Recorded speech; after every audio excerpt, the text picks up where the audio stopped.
Welcome to Friends with Fertility, the podcast where we dive deep into the world of fertility, reproductive health, and all the emotional journeys that are in between. I'm your host, Elizabeth King, a fertility expert dedicated to providing you with the knowledge, support, and inspiration you need on your path to parenthood. Whether you're just starting out, exploring your options, or looking for solidarity and advice, we are here for you.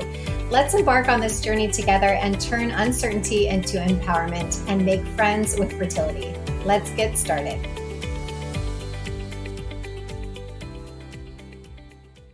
Power of Family Constellations to help people heal from family wounds and find individual blocks rooted in their family system.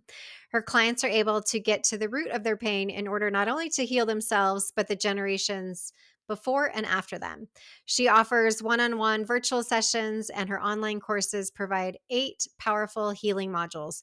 You can read about her work in her book, Connected Fates, Separate Destinies, published by Hay House. She also facilitates retreats and workshops, speaks at conferences, and is featured in numerous podcasts and articles.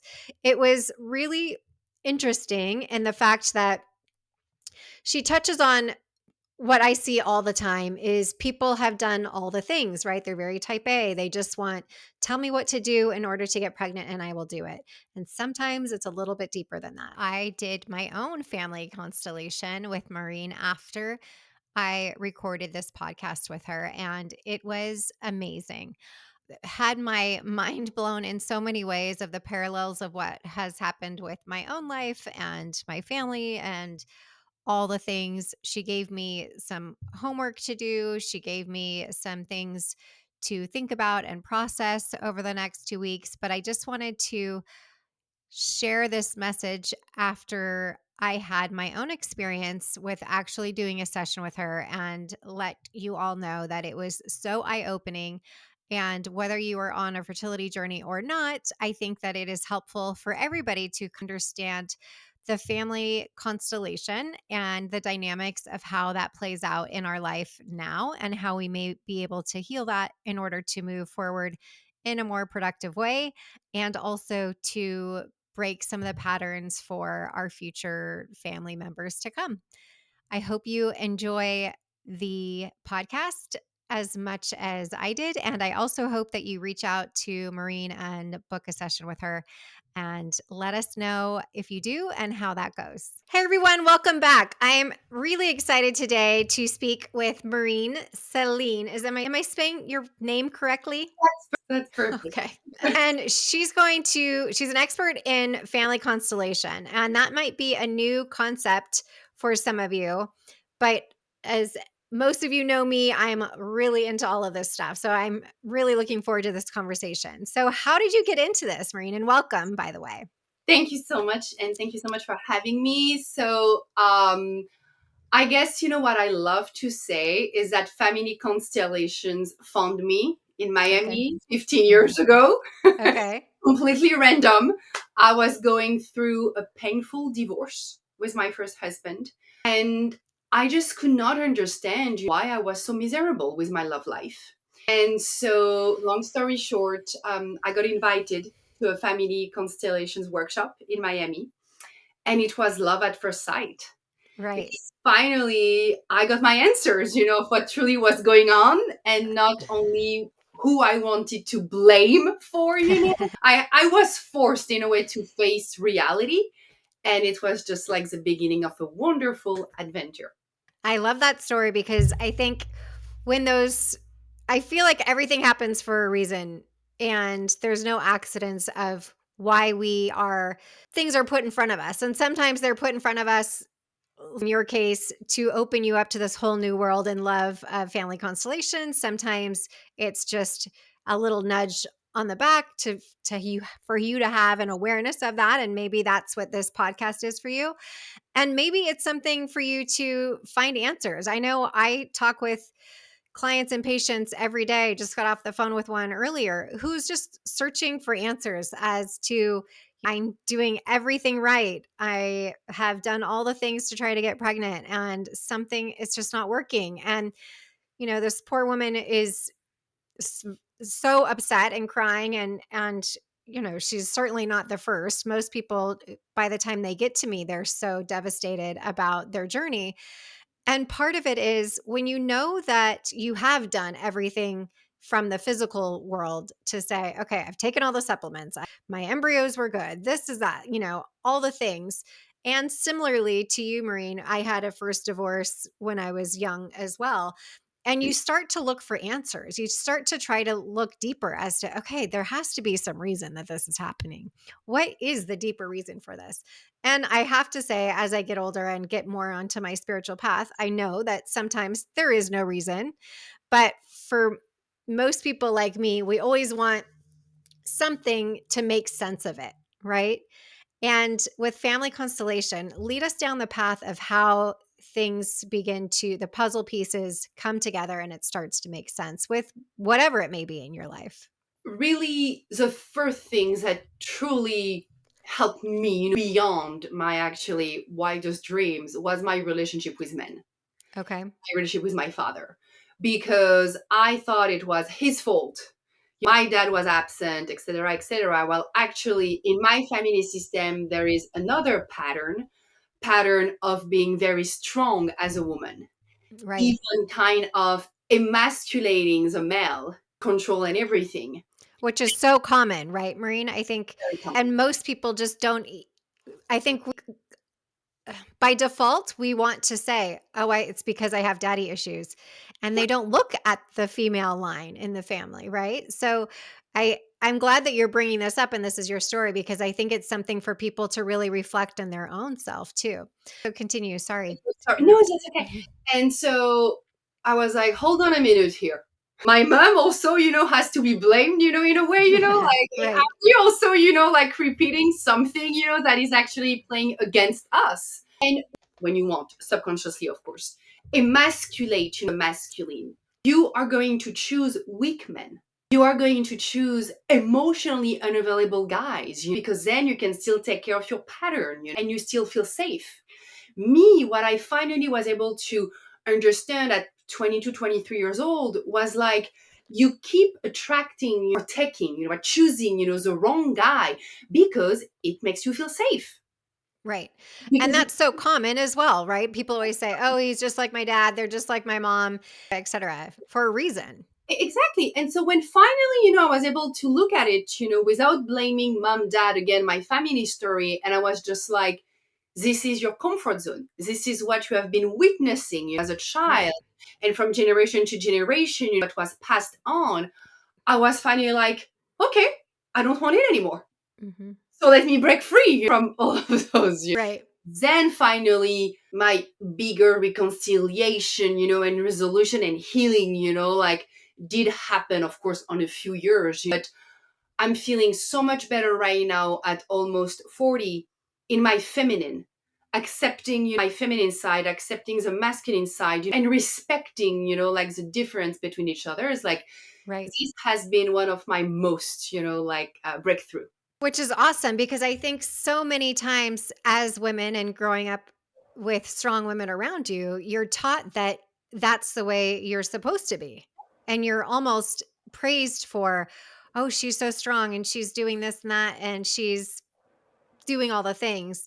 And again, subconsciously, it's a sense of demasculating whoever may be around you just by the pure sense of the way that the intention behind what it might be. And you might not be even aware of that intention, right? But in a sense, instead of saying, oh my gosh, I'm so grateful for all the men around me that built this house that I'm in, that built the road that I drive on, that built whatever, that I would not even be here and able to do this if it wasn't for the men. And taking that even baby step for some people to say, looking at it on a macro level, because, and then realizing how that starts to play out in the masculine and the feminine and where you fall into that line, because a lot of us aren't even aware that we're not in our feminine energy. I know when somebody first said that to me, I'm like, what are you talking about? I'm super feminine. Well, I may have looked feminine on appearance, but Exactly. my personality and the way that I showed up was very masculine. I got this. I can do it myself. I can probably do it better than a man, quite honestly, etc. And not realizing what that was doing to the people around me that I was trying to bring in relationship, both male and female, friendships and relationships, etc. So when you say break free from that, how do people even begin to do that? Right? We all think, okay, yeah, I want to break free from that. What does that look like? And how do you begin to do So, that? so let me try to summarize it, but Yes. at first, it's accepting and recognizing any former pains part of your family system. Because again, it did not start with you. Okay, that pattern did not start with me. It's a pattern that again was passed on from generation to generation because this is how my ancestors learned to survive. Right. At first, it's to recognize woman's pain. Maybe you were sexually abused. Maybe your husband was violent. Maybe whatever, your father was abandoning you, like things like that. Okay. So at first, you recognize the different stories that did create a separation between men and women. Okay. Then finally, there is a deeper work with your parents, accepting and recognizing and giving the right place to your parents behind you, dad behind your right shoulder and mom behind your left shoulder, just accepting them and finally taking your place as a child. Because how many of my clients are entangled, like just wants to take over, like my mom wasn't able to take care of herself, so I had to become her mom, like, or my dad was absent, so I had to step up as a husband, of my mother. So Right. there is also that part of the work. You just take your place as a child. And then finally, it's you on your own, giving yourself permission to belong through another way. Because the number one struggle is all about belonging. We are so afraid of not belonging to our first system, which is a family system, that we're willing, especially on a subconscious level, to adapt to whatever Right. we think they want from us. So Right. it's also then as an adult to really make the conscious decision. I respect everything that you did for us. But now let me bring my gift to our story, to our system. And me, I want to reconcile the masculine and feminine. I want to receive, like I don't want to be afraid anymore. I don't want to fight anymore. Right.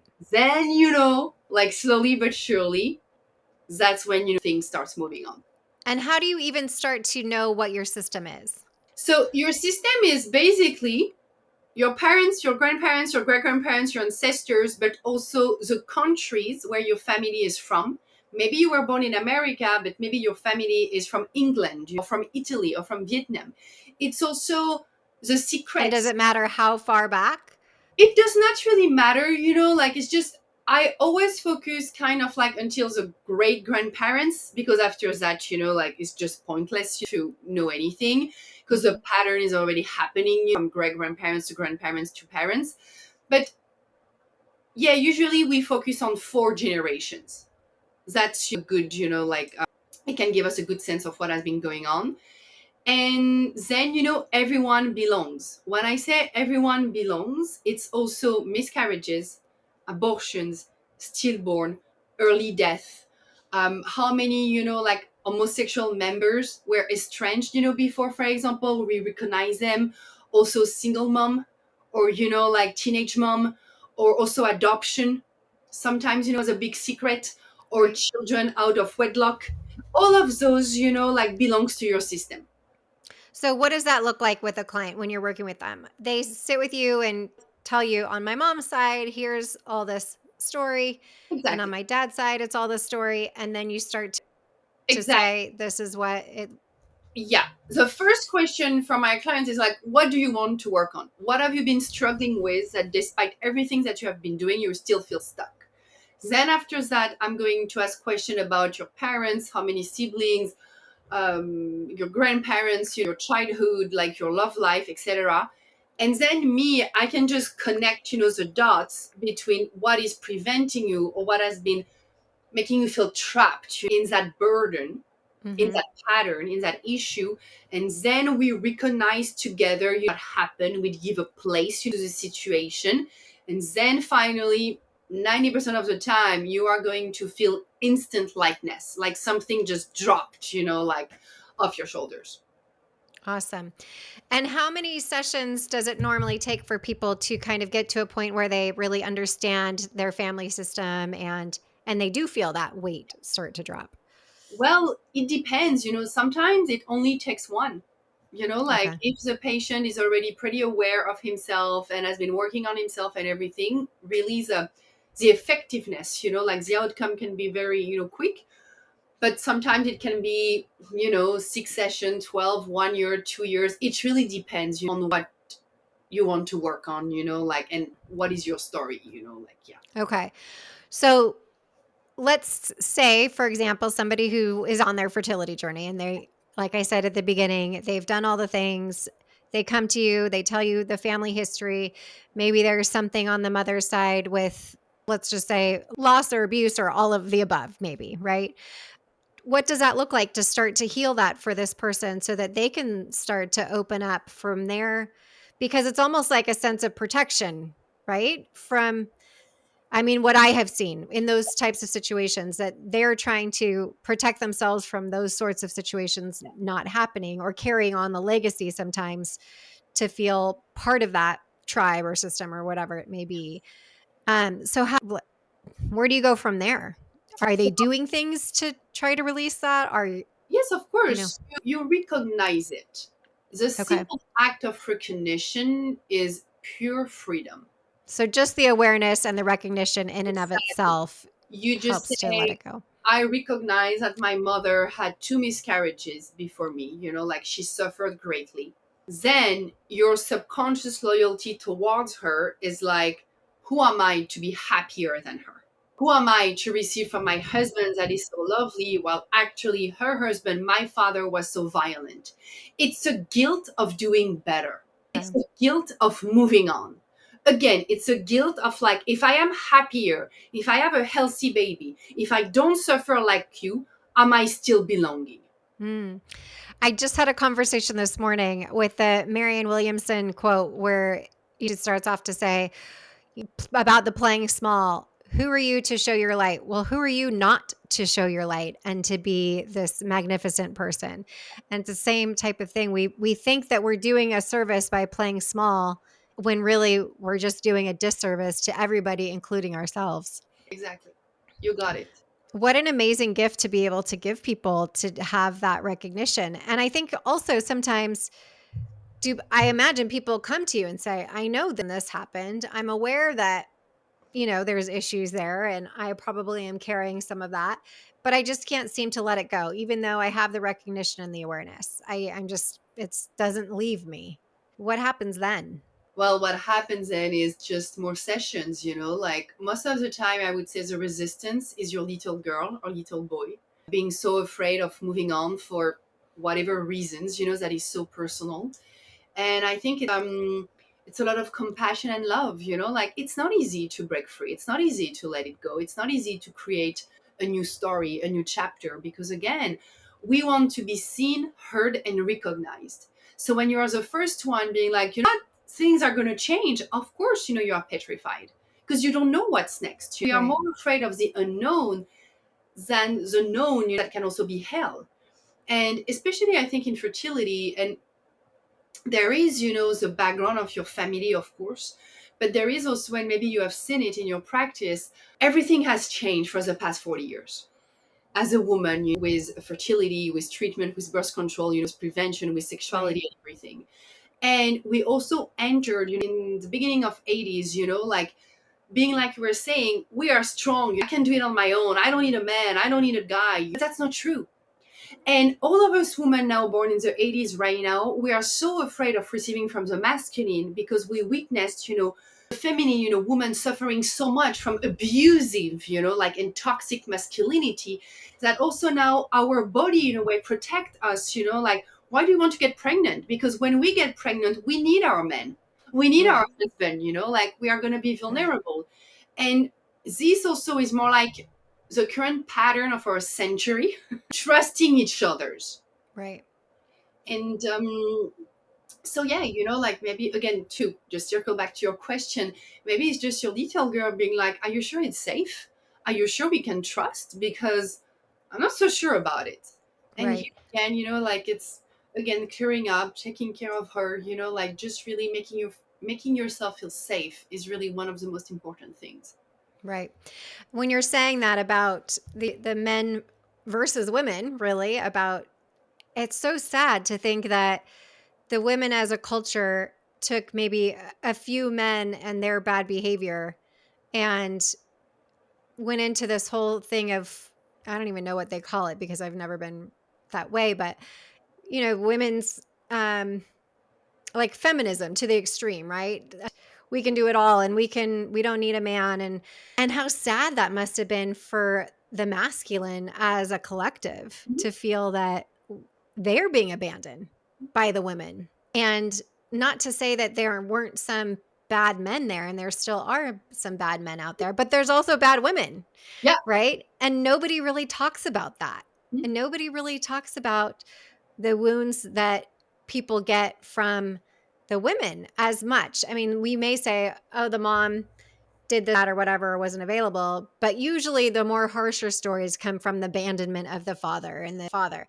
And I just feel so sad when I think about that from the energetic men because it's so undeserved. That division of masculine, feminine, male, female, we're meant to be coming together and living in that yin and yang, not divided by the extremism, I guess, for lack of a better term. In my mind, I keep seeing women in Washington, D.C.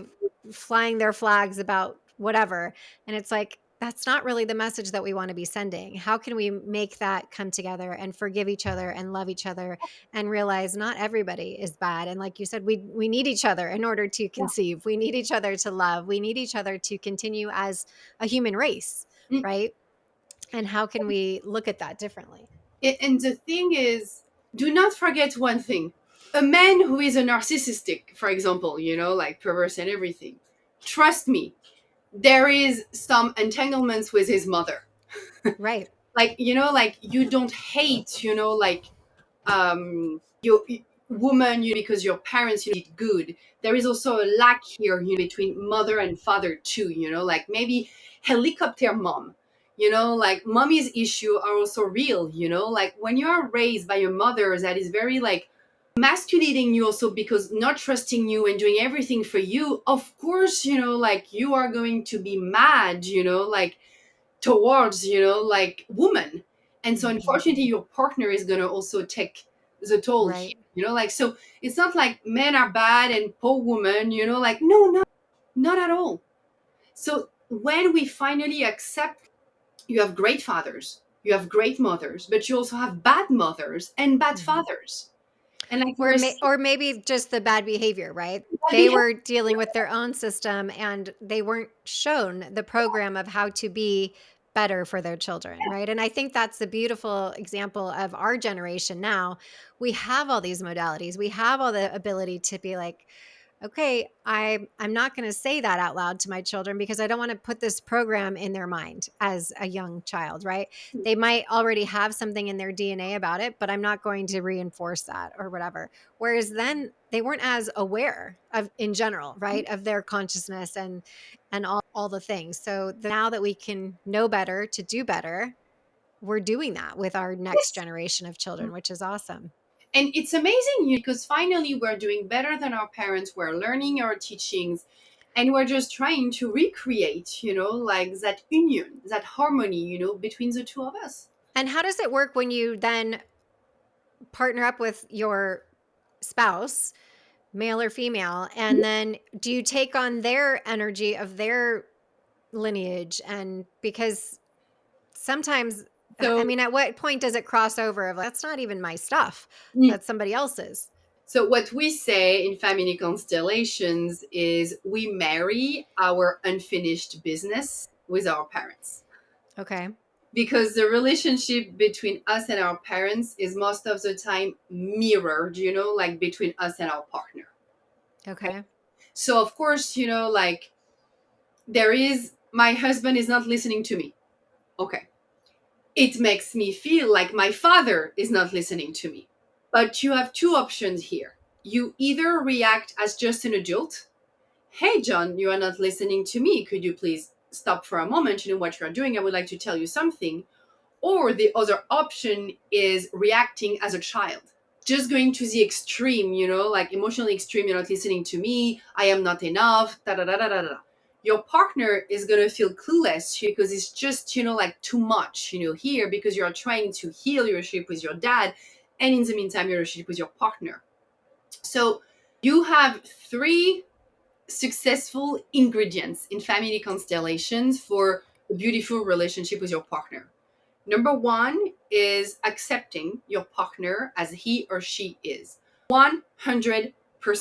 Okay, not even 99, just 100%. I take you as you are. Okay, Right. if you want to change, maybe you will, but I am not going to ask you to change.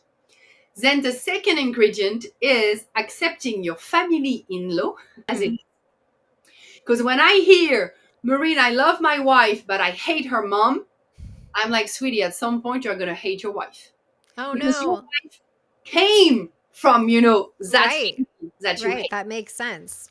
So at some point it's going to happen. And then finally, the third ingredient is you always choose you. You always choose your own destiny, which means that sometimes, despite the love and everything, you're going to ask for a separation because, well, you're two paths, you're taking two different roads.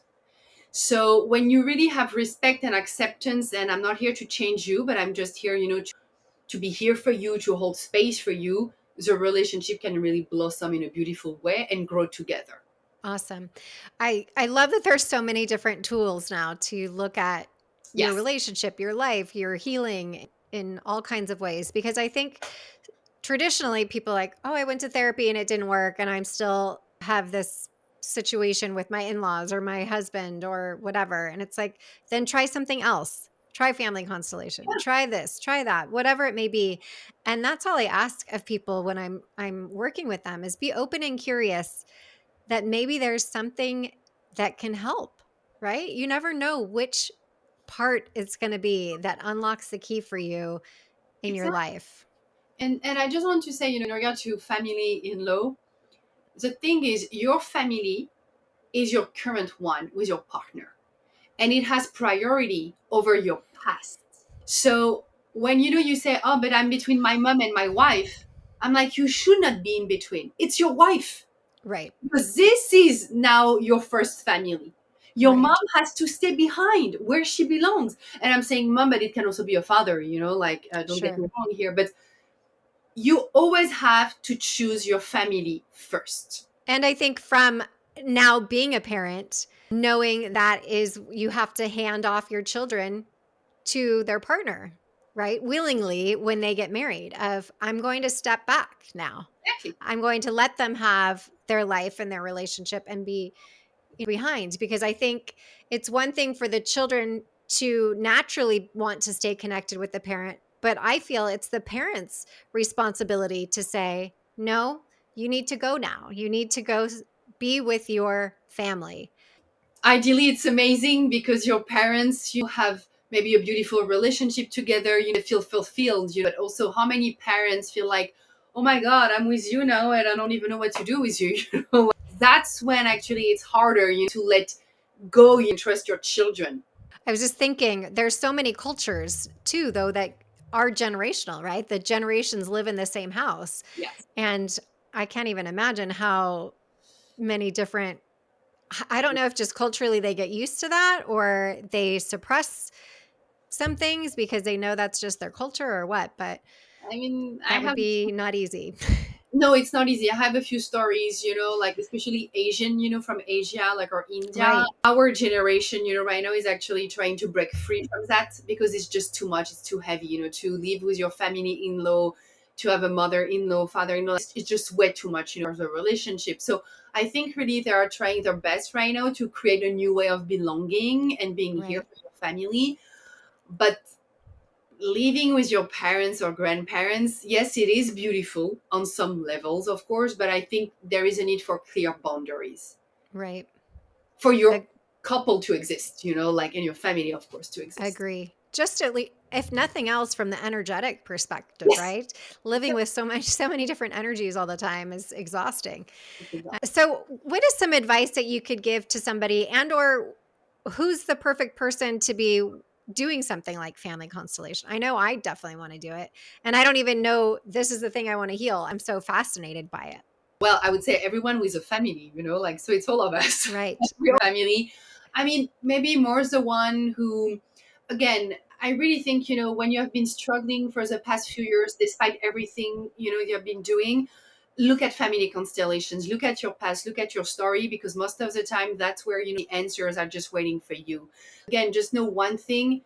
Your family system is your first system. So this system will follow you everywhere, Right. anywhere, for your entire life. So if you're not at peace with your family first, it's going to be harder, more challenging to create a life of your dreams as an adult. And I don't think it has to be super obvious either for people, as far as, oh, I have this giant problem in my family. I don't think that's it at all. I No, think take, you know, stock of the stories you've heard, or maybe the stories you haven't heard. Ask your parents, okay. what happened to our great grandfather? Yeah, I know in my family history, my dad's grandmother was a single mom. So back then, that was very unusual. What was going on in that place? How must, there's a lot of things sometimes that maybe aren't talked about in families for whatever reason, but it may not be a glaring, obvious thing for you to say, oh, maybe I need to look at this. yeah, And just be open and curious, and look into it, because maybe this is a thing that will unlock for you some freedom with your fertility, or your relationships, or exactly. whatever it may be. Exactly. So Everything is behind you. So then you can just build your future in front of you. amazing. Well, thank you so much for chatting with us today, Marine, about family constellation. And we look forward to having our paths cross again. But where can people find you? So online, honestly, marinesélénée.com, Instagram, my book, Connected Fate, Separate Destinies, by Hay House Publishing. I also have a podcast, Tell Me Your Story. You type my name and you will find me somewhere for sure. Fantastic. I'm so excited. All right. Thank you again. Thank you for joining us on this episode of Friends with Fertility. We hope that you found the stories, insights, and tips as inspiring and informative as we did. Remember, you are not alone on this journey. Your friends with fertility are here for you. If you've enjoyed today's episode, please subscribe, rate, and leave a review on your favorite podcast platform. And don't forget to follow us on social media for updates and more fertility resources. Until next time, stay hopeful and keep believing in your journey, and know that we are sending you lots of love.